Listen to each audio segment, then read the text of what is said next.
Hello everyone, welcome to the class. Today we are going to read Economics chapter 4, Globalization of Indian Economy.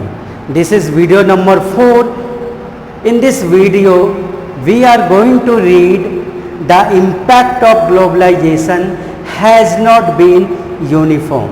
It is one of the very important question.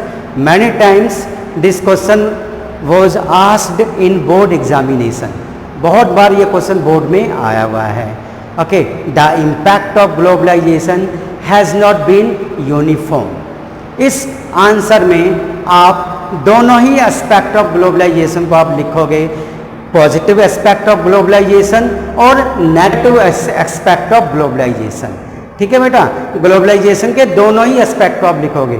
Globalisation से क्या हमें benefit मिले और globalisation से क्या हमें नुकसान मिले, तो ये दोनों ही चीज़ इसमें लिखोगे. तो सबसे पहले हम आपको बताएंगे पॉजिटिव इम्पैक्ट ऑफ ग्लोबलाइजेशन. ठीक है, globalisation, due to globalisation there is the emergence of foreign companies in our country. Foreign company का क्या है, हमारे कंट्री में इमर्जेंस होना शुरू हो गया, इस्टेब्लिशमेंट होना शुरू हो गया. Now foreign investment begin to start in our country. हमारी कंट्री में भी क्या है, फॉरेन इन्वेस्टमेंट होना शुरू हो गया, जिससे हमारी कंट्री की नेशनल इनकम और जीडीपी इंक्रीज होनी शुरू हो गई. Because of the arrival of so many MNCs companies. MNCs company क्या है, बहुत ज्यादा हमारी कंट्री में आनी शुरू हो गई. Okay, they need workers to work for them. अब उनको क्या चाहिए, वर्कर चाहिए जो कि उनके लिए काम करेंगे. Okay, that is why we are getting job opportunity. हमें क्या है, जॉब अपॉर्चुनिटी मिलनी शुरू हो गई. ओके, हमारा लाइफ स्टैंडर्ड क्या हो गया, इंक्रीज हो गया. Specially the people those who are living in urban area. Urban area में रहने वाले लोगों का लाइफ स्टाइल क्या है, इंक्रीज होना शुरू हो गया. They are getting different types of goods and commodity. ठीक है, at a very cheaper rate in the market. पहले क्या थी, एक ही तरह के सामान मार्केट में एक ही दुकान पर मिलती थी, लेकिन अब क्या है, different types of goods and services are seen in Indian market. Okay, we have different type of choice to choose. कोई भी एक सामान हमें खरीदनी है तो आज के डेट में हम मार्केट में जाएंगे तो दुकानदार एक ही चीज के कई सारे वैरायटी हमें दिखाएगा. ठीक है, तो उस वैरायटी में हमें चुनने का अधिकार है कि किस चीज को हम चुने और किसको ना चुने. जो भी चीज हमें अच्छी लगती है उसको हम चुनेंगे. ठीक है, और इससे क्या है, competition, globalisation has emerge. Globalisation emerge होने के बाद इट हैज इंक्रीज कंपटीशन.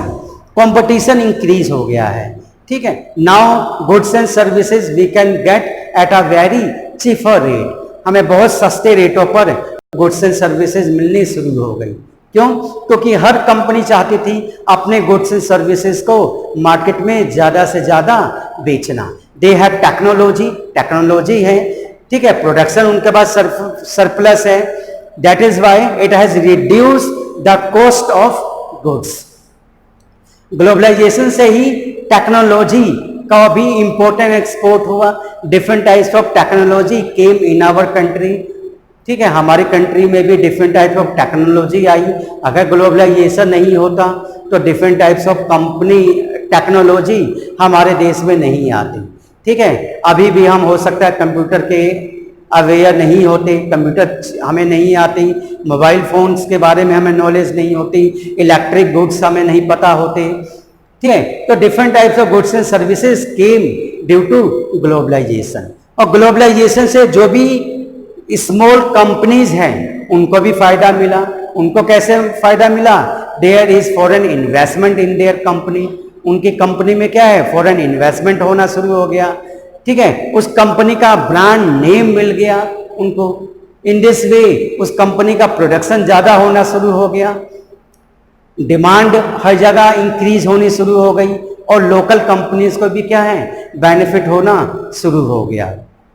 ठीक है, इंडिया अगर ग्लोबलाइजेशन नहीं होती तो इंडिया में जो भी एमएनसीज कंपनीज हैं वो आज एमएनसी नहीं बन पाती.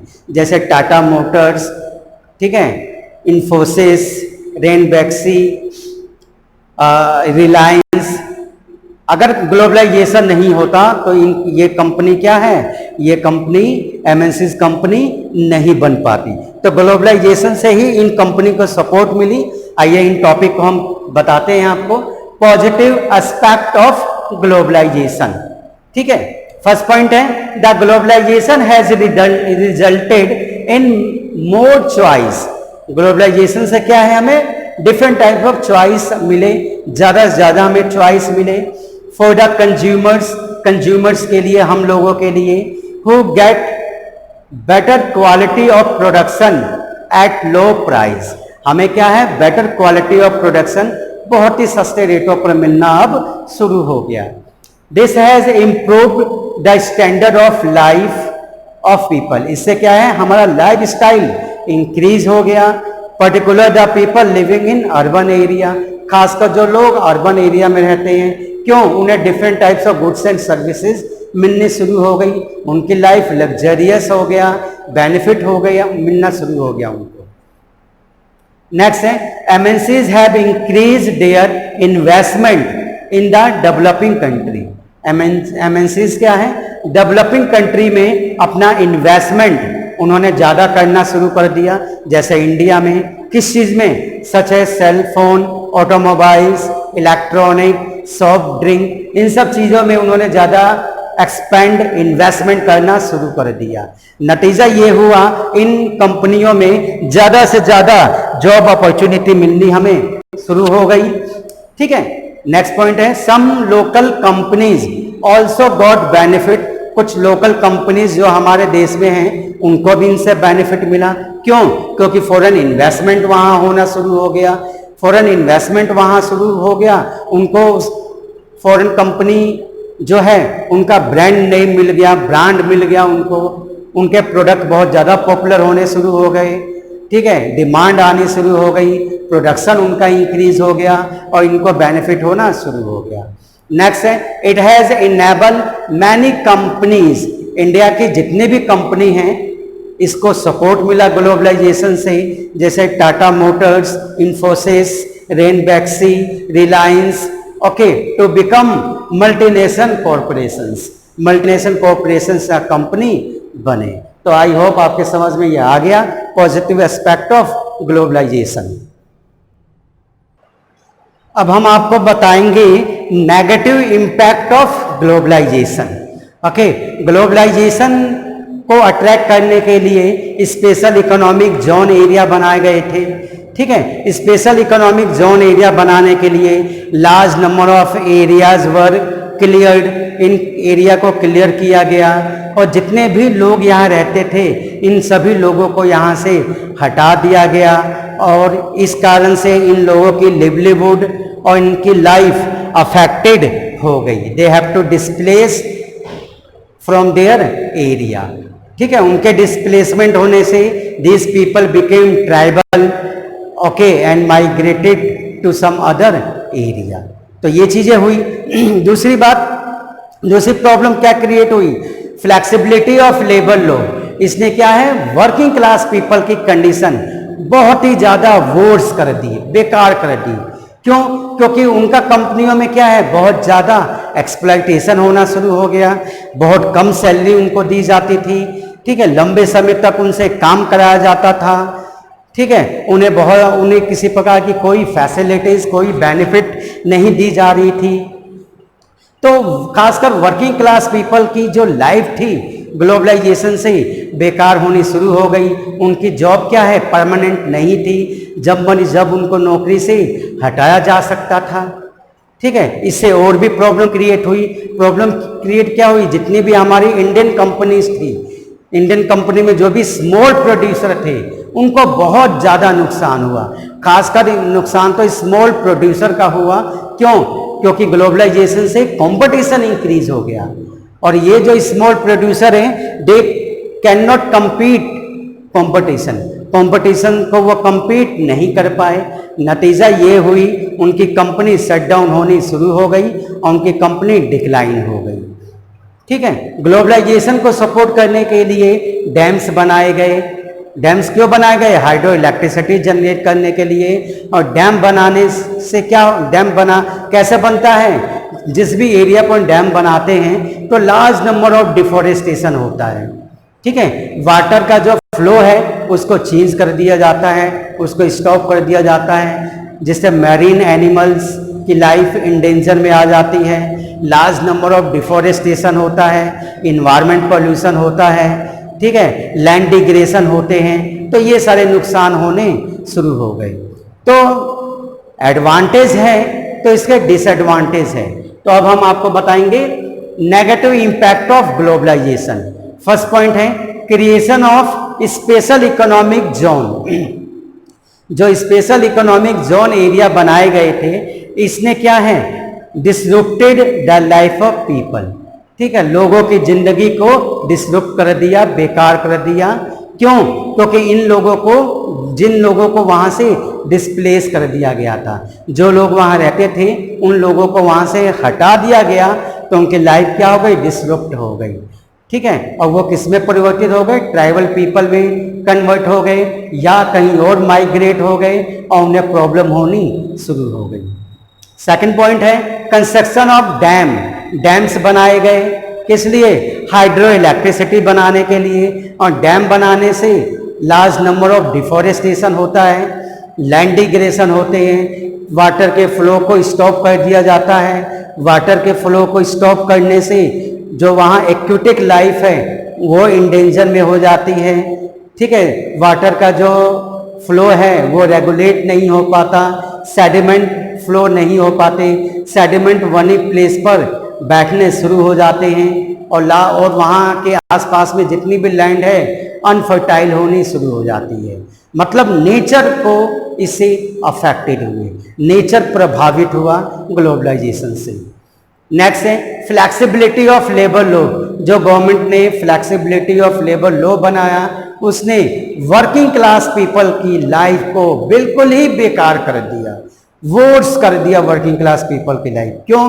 क्योंकि वर्करों को बहुत कम सैलरी दी जाती थी, ज़्यादा से ज़्यादा उनको काम कराया जाता था, कोई ओवर टाइमिंग नहीं, कोई एक्स्ट्रा पैसा नहीं, ठीक है। कभी भी काम से उन्हें हटाया जा सकता है, ठीक है। टेम्परेरी बेसिस पर उनको हायर किया जाता था, उनकी जॉब फिक्स नहीं थी, किसी प्रकार की कोई बेनिफिट उनको नहीं दिया जाता था। इसलिए वर्किंग क्लास पीपल की लाइफ तो इससे बहुत ही प्रभावित थी, बहुत ही प्रॉब्लम वर्किंग क्लास पीपल को होनी शुरू हो गई।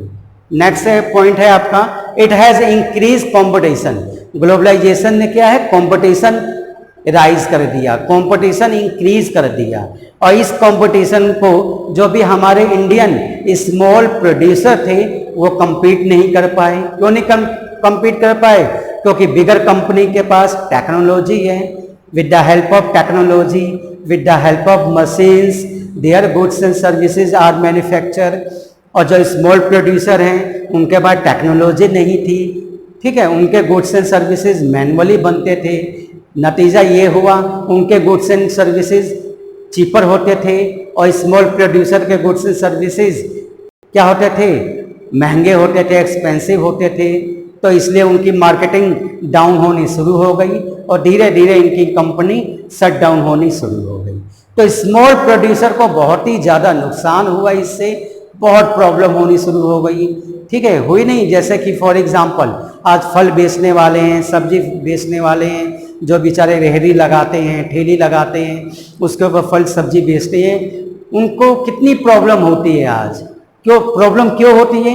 क्योंकि फल सब्जी जितनी भी बिग कंपनीज हैं, जैसे रिलायंस फ्रेश हो गया, 6 to 10 PM हो गया, या बड़े शॉपिंग मॉल हो गए, मतलब बिग कंपनियों ने भी ये काम करना शुरू कर दिया, ठीक है। तो कहीं ना कहीं स्मॉल प्रोड्यूसर को इससे बहुत ही ज़्यादा नुकसान हुआ। नेक्स्ट है it has made life very tough. इसने लाइफ को क्या है, बहुत टफ बना दिया, बहुत ही ज़्यादा फास्ट बना दिया। आज इंसान बहुत ज़्यादा नर्वस होता है, डिप्रेस होता है, वर्किंग लोड उसके ऊपर बहुत ज़्यादा होता है, ठीक है। लाइफ में बहुत ज़्यादा बेचैन होता है, लाइफ में वो हैप्पी नहीं होता, हमेशा फ्रस्ट्रेशन होता है, हमेशा काम की टेंशन होती है, घर में भी आने के बाद ऑफिस का काम होता है, मतलब लाइफ को पूरी तरह से लग्जरियस ना बनाने की बजाय लाइफ को पूरी तरह से टफ, डिफिकल्ट और प्रॉब्लम ही प्रॉब्लम क्रिएट कर दिया। ठीक है, तो ये है ग्लोबलाइजेशन के नेगेटिव एस्पेक्ट। तो क्वेश्चन है आपका, impact of globalisation has not been uniform, तो इसमें आपको पॉजिटिव एस्पेक्ट भी लिखने हैं और नेगेटिव एस्पेक्ट भी लिखने हैं। तो नेगेटिव एस्पेक्ट होने के बावजूद भी, ठीक है, ग्लोबलाइजेशन होना चाहिए, क्योंकि ग्लोबलाइजेशन से जॉब अपॉर्चुनिटी मिलती है, different types of goods and commodity मिलती है, थोड़ी बहुत नुकसान तो होता ही है, लेकिन फिर भी ग्लोबलाइजेशन ने हमारी लाइफ को इजी, कंफर्टेबल, लग्जरियस बना दिया। आई होप आपके समझ में आ गया होगा। Thank you.